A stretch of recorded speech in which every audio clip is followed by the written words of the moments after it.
Amen. So mga kapatid, dadako na tayo sa ating morning revival preview. At ang schedule natin ngayon ay week 7, Friday. So babasahin ko na yung mga Bible verses natin. Colossians 2:14-15. Wiping out the handwriting in ordinances, which was against us, which was contrary to us, and he has taken it out of the way, nailing it to the cross, stripping off the rulers and the authorities. He made a display of them openly, triumphing over them in it. Amen. So, ano ba sinasabi rito? Binanggit dito yung mga handwriting in ordinances. At sinasabi niya, ito ay mga laban sa atin. Ano ba itong mga handwriting ordinances? Ito ay mga supplement sa law. So ito ay mga bagay ng Old Testament na binigay naman ng Diyos bilang supplement ng law. Ito ay mga alituntunin, no, na nagbubukod sa mga Hudyo mula sa mga Hentil. Kasi alam naman natin, ang mga Hudyo ay ang tao ng Diyos sa lumang tipan. At upang maibukod sila, no, magkaroon ng distansya, no, ang mga Hudyo sa mga Hentil, nagkaroon ng mga ordinances na binigay ng Diyos. No? Halimbawa, yung mga dietary regulations, yung mga pagsasagawa ng mga iba't ibang alituntunin. Yan ay mga bagay na isinasagawa ng mga Hudyo. Ito ay sinasagawa ng mga Hudyo na hindi sinasagawa ng mga Hentil. Kaya dahil dyan, merong pagitan sa mga Hudyo at mga Hentil. Parang nagkaroon ng hidwaan. So yun lang naman yun. Subalit, pagdating sa bagong tipan, pakinggan nyo, yung mga ordinansa ay inalis na ng Panginoon. Sinabi na ito ay pinako na niya sa krus. Sabi niya, taking it out of the way, nailing it to the cross. Diba? So, inalis na niya. Kasi, ang kaligtasan ng Diyos, hindi lang dumating sa mga Hudyo, dumating din sa mga Hentil. Kaya kailangan alisin na niya yung mga ordinances na yan. Ano ba yung mga dietary regulations? So wala na yan. Kumbaga sa inano na yan. Binura na yan at pinako na sa krus. Isipin mo kung meron pang ganyan sa panahon natin. Naligtas ang mga Hudyo, naligtas din ang mga Hentil. No? Tapos may mga ordinansa, hindi sila magkakaisa. Kaya huwag tayong maglagay o magbigay ng mga ordinansa. Maski sa loob ng church life, walang mga ordinansa. Lahat tayo ay hindi na lilimitahan ng anumang mga ordinansa. Tapos sabi niya rito, stripping off the rulers and the authorities, he made a display of them openly, triumphing over them in it. Ano naman ito? Ito naman yung nangyari nung ang Panginoon ay nasa krus. Nasa krus na siya. So, nung nasa krus siya, dinagsa siya ng mga evil spirits. Ang dami, para sila mga bubuyog. So, sinisiksik nila ang Panginoon doon sa krus. Parang binubulabog nila yung crucifixion. Ito kasi hindi nakikita to Naisulat lang ito. Ito ay naisulat, pero hindi ito nakita ng mga tao sa kapaligiran na meron pala mga ganyang eksena. Na kung saan yung mga evil spirits, nung nakapako na ang Panginoon sa krus, sumiksik sila sa kanya. Parang binubulabog nila yung crucifixion. So anong ginawa ng Panginoon? Sabi niya, stripping off. No, para silang damit na hinubad. Hinubad sila. No, at pagkatapos ay hinantad sila openly. Hinubad, hinantad. No? At siya ay nagtagumpay sa kanila. Ibig sabihin, pinahiya sila. No, na pinakikita rito ang dalawang mga bagay na sinagawa ng Panginoon sa krus. Inalis niya yung mga ordinansa na siyang nagiging dahilan kung ba't hindi nagkakaisa ang mga believer na Hudyo at believer na Gentile. So inalis niya ito, pinako sa krus. At yung naman mga anghel, mga fallen angel na sumisiksik sa Panginoon ng panahon na yon, no, ay kanyang hinubad, no, inihantad, no, at pinahiya ng openly. So yan yung binabanggit sa atin. So isang verse naman sabi rito, if you died with Christ from the elements of the world, why as living in the world do you subject yourselves to ordinances? Ayan, ibig sabihin tayo mga nanampalataya ay namatay na kasama si Kristo. So kung namatay ka kasama si Kristo, ibig sabihin, namatay na rin sa iyo yung mga elemento ng sanlibutan. At dahil dito, dapat hindi ka na nagpapasako sa mga ordinansa. So yung ibig sabihin, yung mga elementong binabanggit dito ay yung mga ordinansa pa rin na pinako na ng Panginoon sa krus, no? At tayo naman mga nanampalataya na ay namatay ng kasama ni Kristo, kaya dapat wala nang dating sa atin yung mga ordinansa na yan. At hindi na yan pwedeng gamitin sa panahon na ito para lumikha ng mga division sa mga believer. Amen. We can say that the general subject of the New Testament is Christ. The entire New Testament concerns Christ.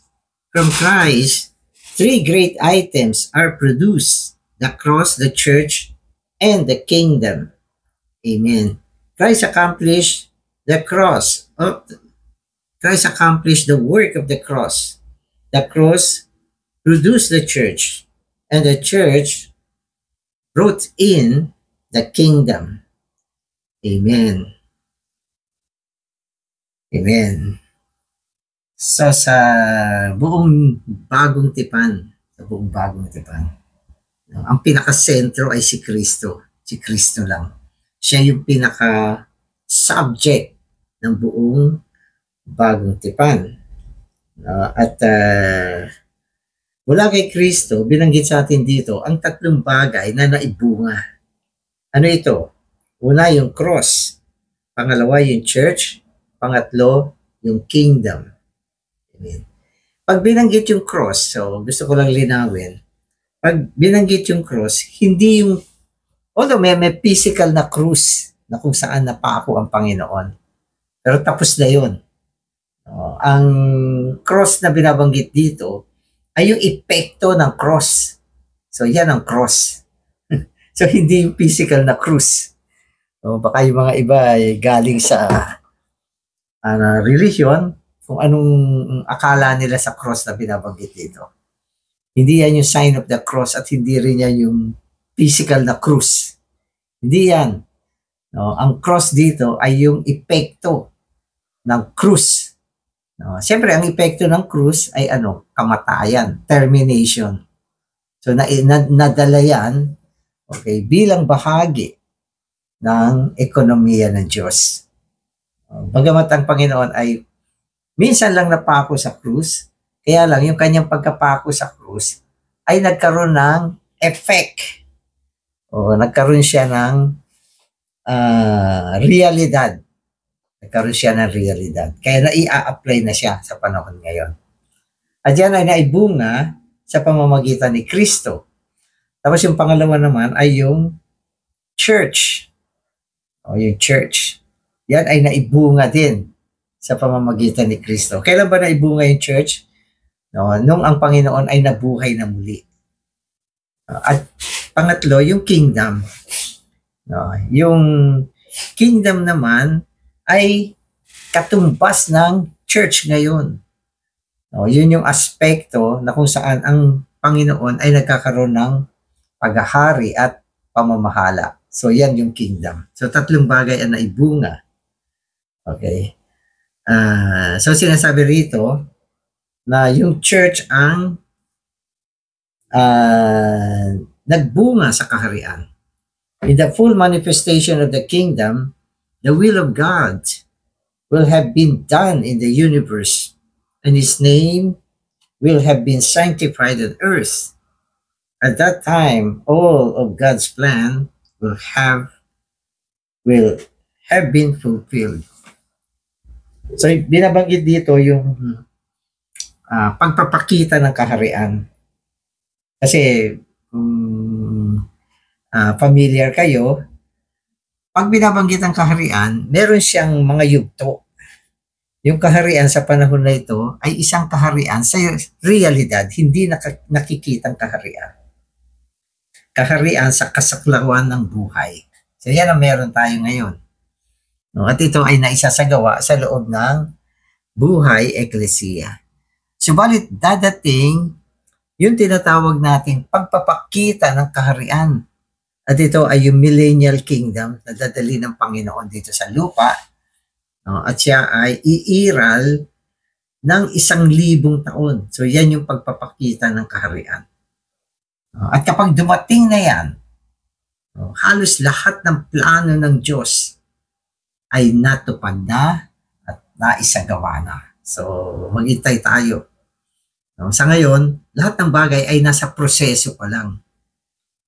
Pero pag dumating na yung pagpapakita ng kaharian, 1,000 taong paghahari ni Kristo, lahat ng bagay na kumpleto na, natapos na, naisagawa na. At ito yung mga plano ng Diyos. In His economy, God gives us one person and one way. The one person is the preeminent, all-inclusive Christ, and the one way is the cross. As the all-inclusive one, Christ is everything to us. Amen. Oh. So binabanggit yung economy ng Panginoon. Dalawang bagay meron dyan. Si Kristo at yung cross. No, si Kristo ang sinasabi dito, preeminent. No, ano ba ibig sabihin ng preeminent? Ang ibig sabihin ng preeminent, siya yung merong unang pwesto sa buong ekonomiya ng Diyos. Unang pwesto, ibig sabihin, sa Kanya dapat nanggagaling lahat ng bagay. Siya yung source. Preeminent, siya rin yung pagsasagawa ng lahat ng bagay. Siya ang pinanggagalingan, siya pa rin yung pagsasagawa, no? At dapat nandyan siya sa lahat ng bagay. No? At siya yung merong last say. Ano ba, merong kaguluhan.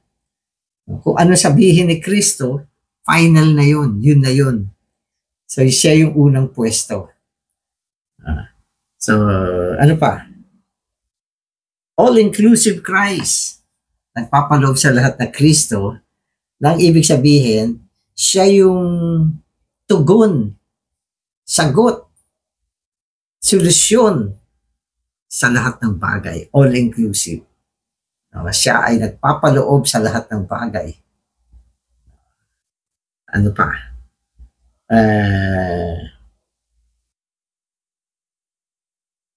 Okay.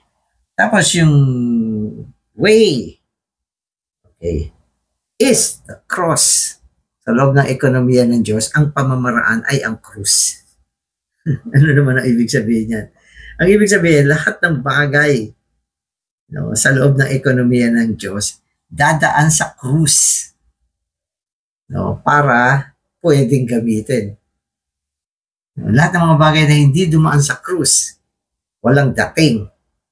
O kailangan dumaan muna sa krus upang ito ay maging bago, no, at maging nasa prinsipyo ng pagkabuhay na muli. So yung cross ang nagpe-perfect sa lahat ng bagay. Di ba, maski ang Panginoon natin, dumaan siya sa krus. Kaya siya ay kwalipikadong isagawa ang ekonomiya ng Diyos. Dumaan siya sa krus, siya ay naging kwalipikadong tagapagligtas. At dumaan siya sa krus. Kaya dahil sa kanyang pagdaan sa krus, siya ay naging espiritong nagbibigay buhay. Kaya tayo ganyan din. Pag hindi tayo dumaan sa krus, tayo ay magiging natural, laman, at hindi kaaya-aya, hilaw. Kailangan lahat ng bagay dumaan muna sa krus. At ang krus, dadalhin tayo sa termination, sa kamatayan, upang tayo ay makapasok sa pagkabuhay na muli at sa isang kabaguhan ng buhay. Kaya lahat ng bagay dumadaan sa krus. Kaya yung krus ang daan. Amen. Amen. Okay, so ito. Sabi niya doon sa huli, Christ has given us this marvelous person to be our salvation. Itong kamanghamanghang ito ang naging kaligtasan natin. Iba naman yung tagapagligtas. Ang tagapagligtas, gumawa siya para tayo'y maligtas. Tagapagligtas siya. Pero yung sinasabi natin, siya mismo yung kaligtasan. Siya mismo yung kaligtasan. Ibig sabihin, para maligtas ka, kailangan mo siya mismo, hindi yung gawa niya. So yan yung sinasabing, He is our salvation. Amen. The one person, Christ, is a center of the universe, and the one way, the cross, is the center of God's government. Amen. God governs everything by the cross and deals with everything by the cross. There is just Christ. Therefore, just as Christ is the focal point of the universe, so the cross is the center of God's government. Amen. Si Kristo ang sentro ng buong sansinukob. Alam niyo, marami kasi mga term na ginamit dito na madaling sabihin, parang madaling maintindihan, pero hindi ganun kadali na maintindihan ang kahulugan. Alam mo, sinabi, si Kristo ang sentro ng buong sansinukob. Ano ibig sabihin yan? Sansinukob ito, sentro siya. So ibig sabihin, lahat ng bagay sa sansinukob ay may kinalaman kay Kristo. Lahat ng bagay. Halimbawa, ang buong sansinukob, nalikha siya sa pamamagitan ni Kristo. Kung wala si Kristo, di walang sansinukob. At lahat ng bagay sa sansinukob ay umiiral sa pamamagitan ni Kristo. Kung wala si Kristo, walang iiral sa buong sansinukob. At lahat ng bagay ay naisagawa sa pamamagitan ni Kristo. At hindi lang yan. Lahat ng bagay sa buong sansinukob ay para kay Kristo. At ito ay mga nilikha para kay Kristo. Kaya siya yung sentro ng buong sansinukob. Okay. Tapos yung krus naman ang sentro ng kapamahalaan ng Diyos. Ang Diyos ay namamahala ng lahat ng bagay sa pamamagitan ng krus. Ang krus ang tumutuos sa lahat ng bagay. Okay, so ito naman ay tungkol sa government, God's government. Ang sentro ng God's government is the cross. So ano naman ang ibig sabihin yan? So ibig sabihin nito, lahat ng bagay dadaan sa krus. Dadaan siya sa krus. At kapag binanggit natin kasi ang God's government, ito yung ginagawa ng Diyos sa ilalim ng kanyang pamamahala, at ginagawa niya lahat ng bagay na gusto niyang gawin. Walang makakapigil sa kanya, at hindi niya kailangan ng taong magtuturo sa kanya. Gagawin niya lahat ng bagay. Subalit ang pamamaraan niya ay ang krus. Ang krus. Na ang ibig sabihin, lahat ng bagay, nililinis niya, tinutuos niya. No? Sa pamamagitan ng krus. Ang krus kasi termination yan eh. Kapag ang isang bagay hindi dumaan sa cross, hindi siya pwedeng gamitin ng Diyos. So yan yun. Ibig sabihin, ang sentro ng kapamahalaan ng Diyos ay ang cross. At yung cross na yan, yun yung cross ni Christ. Amen. Amen. O ito. Christ should not be replaced by ordinances, observances, mysticism, or philosophy. Christ is everything and must not be replaced by anything. So may mga binanggit dito. Ordinances, observation, mysticism, philosophy. So mayroon pa mga ibang bagay. Kasi yung writer nito, ang nasa isip niya ay ang eklesiya sa Colossae na napasukan ng mga bagay-bagay na humahalili kay Kristo. Katulad ng observances, okay, ano pa, mysticism, asceticism, Gnosticism. So, hindi ko alam sabihin sa Tagalog yung mga yan. So, mga ism na mga pumasok sa church. Asceticism. Okay? Ano pa? Worship of angels at mga elemento ng kultura. Ang dami. Basahin niyo aklat ng Colosas. Ang dami mga bagay-bagay dyan na pumasok sa loob ng eklesiya para halinhan si Kristo. Kaya sinasabi sa atin, sa loob ng economy, walang pwedeng pumalit kay Kristo. Kaya yung mga writing ni Paul sa Colosas, ini-expose niya itong mga bagay na ito, no? At sinasabi niya na hindi pwedeng palitan si Kristo ng anumang bagay. Kaya ang buong ekonomiya ng Diyos, si Kristo at ang cross lang. Amen. Okay. O ito. Colossians makes it clear that the all-inclusive Christ is everything to us. God's intention is not to give us thousands of items. It is simply to give us one person, the all-inclusive Christ. It is just to give us one person, the all-inclusive Christ. So, dapat ma-impress tayo. Meron lang tayo isang bagay na kailangan. No? At yan ay walang iba, kundi si Kristo lang, all-inclusive Christ. Siya na yung lahat-lahat. No? At ang pamamaraan ay ang krus. No? Ito yung sentro ng kapamahalaan ng Diyos. At ito rin yung pamamaraan ng kanyang paggawa. Ito yung way. Amen. So ito, pakinggan nyo. Paul shows us that the cross is God's unique way. God's way is not asceticism. It is not to humble ourselves, to abase ourselves, or to treat ourselves severely. The one way is the way of the cross. By the cross, God has dealt with all the negative things in the universe. Furthermore, God is still governing everything through the cross.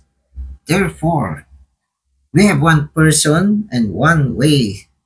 That is, we have Christ and the cross. One person and one way. So, ang pamamaraan niya ay hindi asceticism. Alam natin yung asceticism, marami mga tao sa mundo na gumagamit nito. Alam niyo ba kung ano yung asceticism? Ito yung sinasaktan yung sarili. Pinapahirapan yung sarili. No, ginagawa nila ito dahil naniniwala sila yung tao ay masama, marumi. Kaya kinasaktan mo siya. Parusahan mo siya. No, at ito ay kadalasan ginagawa ng iba't ibang mga uri ng relihiyon. Katulad yung halimbawa, may mga relihiyon na lumuluhod sila sa asin, sa bigas. No, at naniniwala sila, pag ginagawa nila yan, nababawasan yung kanilang kasalanan. Yung iba naman talaga sinasaktan yung sarili. Asceticismo yan eh. pinapadugo, pinapalo yung sarili. No? At talagang pag sila ay nasasaktan, ang paniwala nila, napapabanal sila, nababawasan yung kanilang kasamaan sa pamamagitan ng pananakit ng sarili. No? Yung iba naman, nagpa-fasting, no? Nang wala sa lugar. Minsan yung pagpa-fasting, bagamat ito ay spiritual, pero nahuhulog din yan minsan sa prinsipyo ng asceticismo. Minsan nga sumusobra, hindi na kumakain. Yung iba nagkasakit na dahil sa sobrang kakap-fasting.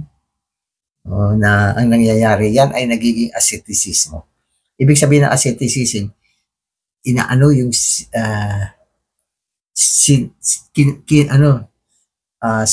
sinusupil yung laman, kinokontrol yung laman, no? Na naniniwala sila para wag siyang bumigay, marumi kasi siya. So yung iba nga katulad ng mga pagsasagawa din ng mga celibacy, yung hindi nag-aasawa, kinokontrol yung laman. Iniisip nila kasi ang sex daw ay marumi. So ganun mga kung ano-ano mga konsepto. At maski yung mga monk, ganyan, nag-asceticismo din yan.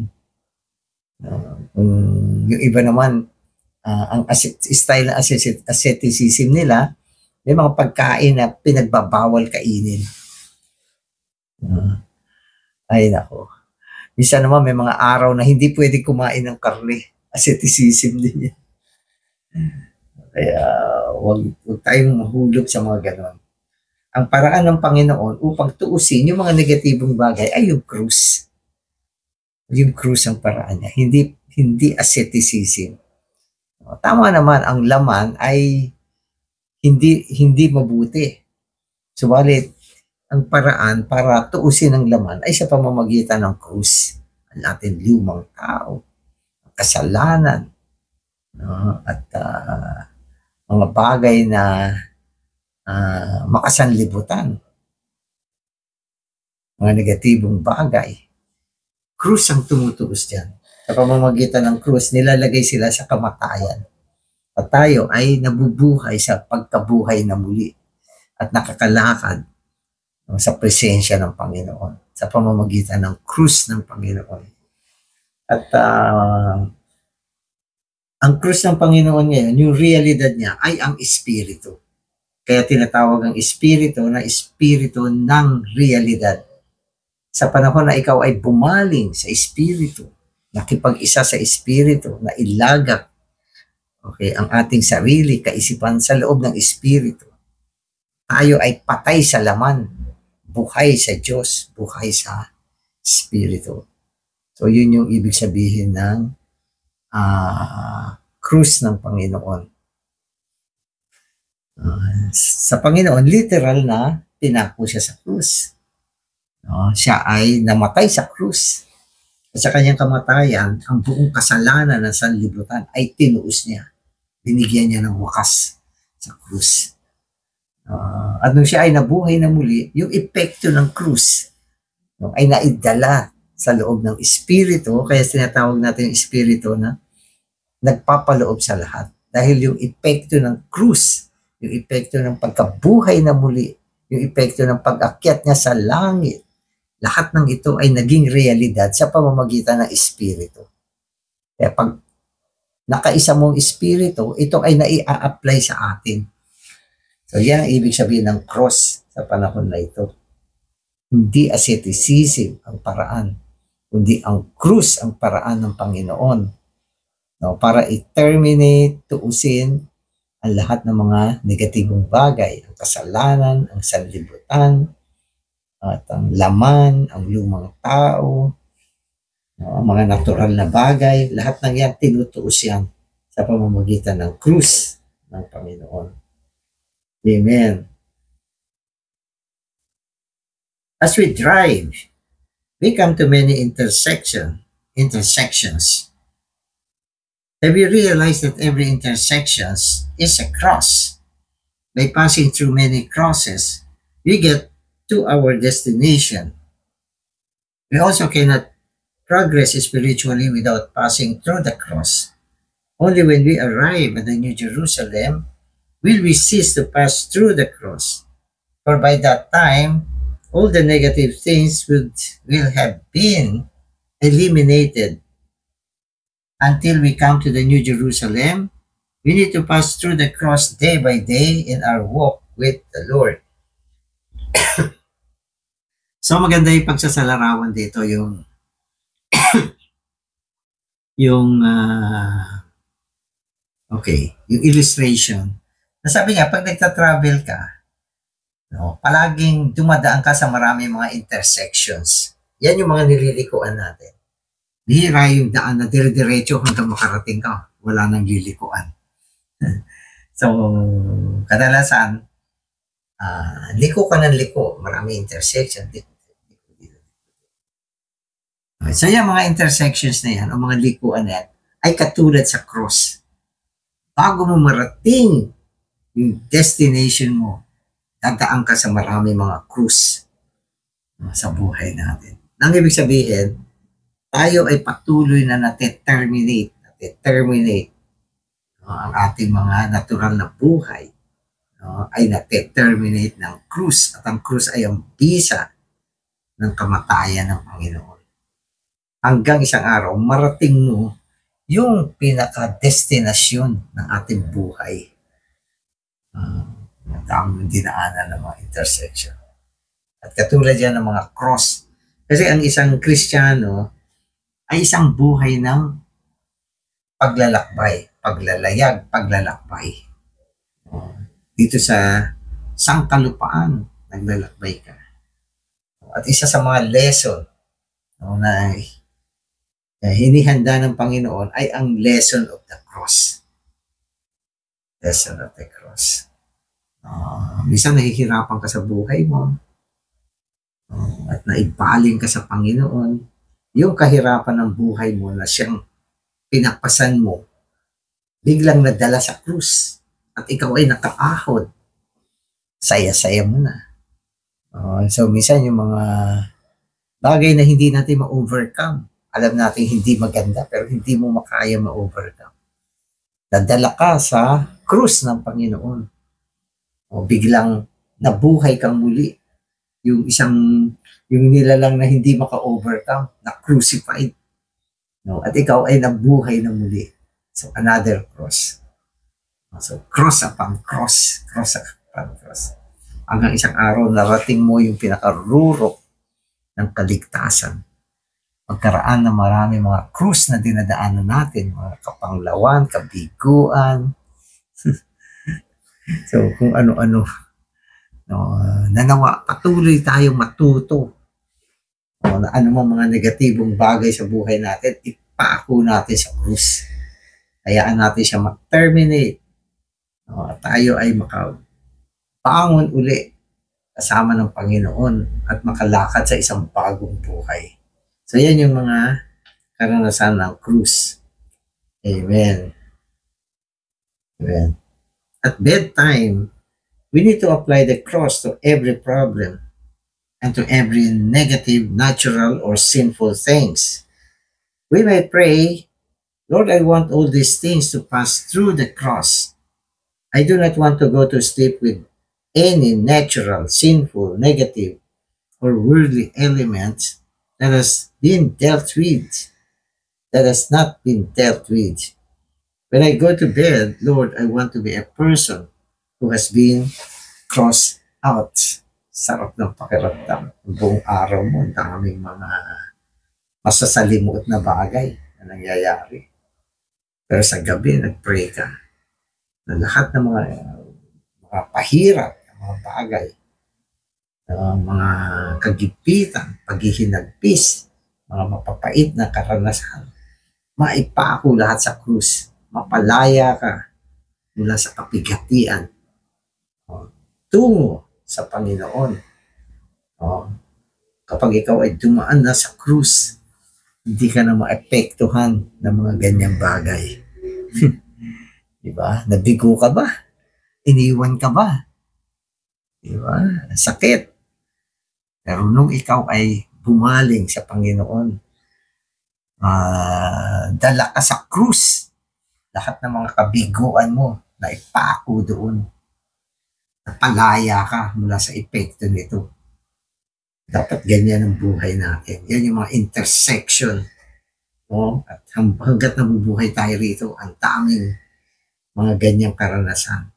Hanggang nakarating ka saan? Sa pagpapakita ng kaharian. Tapos na lahat ng mga hirap, sakit, lungkot, at mga kaapihan na dinadanas mo. Amen. So, ang paraan ng Panginoon ay ang krus. Tutusin, hindi ka naman niya inaalis sa mundo, kundi dinadala ka niya sa krus upang ang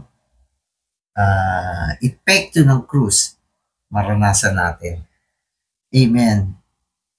Okay, so Paul could write such a word because he had seen a clear vision of the all-inclusive Christ. Amen. As the one person, and of the cross as the one way in God's administration. Therefore, he could not care for regulations about handling, tasting, or touching. He would not be occupied with ordinances. He knew that all material things perish when used and eventually come to nothing. Ganda nito, sabi niya. Si Paul naintindihan niya, dito sa mundo, lahat ng bagay na material, no, lahat ng ito ay maglalaho. It will perish, maglalaho siya. No, at mawawala ng kabuluhan. Kailangan may ganyan tayong pananaw. Huwag mong mahalin, pahalagahan, no, ang mga material na bagay. Kasi maglalaho yan eh. No? At sa kalaunan, wala silang kabuluhan, baliwala lang sila. Kaya ang mga believer dapat hindi na ookupahan ng mga material na bagay na pansamantala lang at maglalaho pagdating ng kapanahunan. Kapag ang minahal mo ay isang bagay na naglalaho, magdudusa ka. No? Subalit kung ang minahal mo ay ang Panginoon, isang eternal, no, at walang paglipas, no, ito ay magiging gantimpala natin sa darating na kapanahunan.